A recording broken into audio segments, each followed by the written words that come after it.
Well, I warned you the subject would be discussed in a previous video lecture, and now it's here. So what am I actually referring to with interactive skills? They refer to much more than just getting along with people, and I think the description I gave you in the last video lecture tied to emotional intelligence probably has something to do with this area as well. I'm sure you can add this to the list I'll be providing you in the sessions, and look forward to the input, by the way. But I think we cover here elements where we agree they belong to a BA skill set. The first attribute is facilitation. Here I'm referring to the ability to manage elicitation, meetings, tasks, coordination, and overall communication within a diverse group, both inside and outside the organization. This includes managing potential conflicts that might arise and the ability to reach a consensus with a disparate group that will very often have different objectives. I personally believe that an effective business analyst has to have some leadership abilities.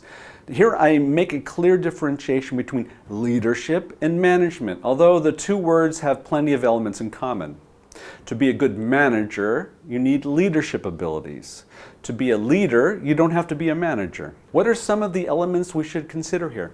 Motivate. Very often, as BAs, we're in charge of initiatives where we have participants from various areas of the business, and often enough, your team includes external parties such as suppliers, and often enough, the client. In week 3, we have a video lecture on organizational models where we talk about different organizational forms.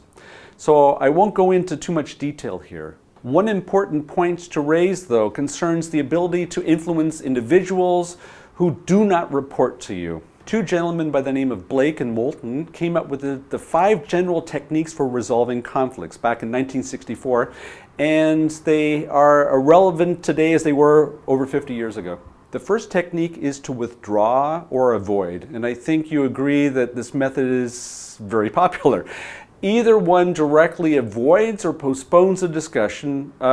One can call this as the ostrich strategy. The next method is called smoothing or accommodating.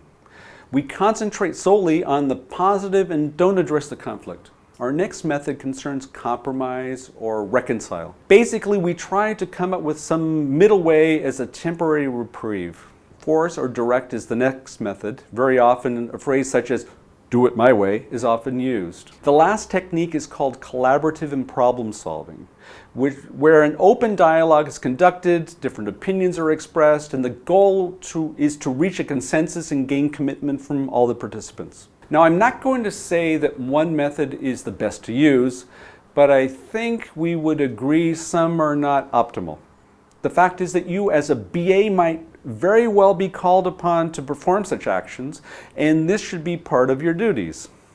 Well, I hope you enjoyed the subject matter in this video lecture, as I enjoyed presenting it to you, and hope to influence you and that you stick around. Thanks.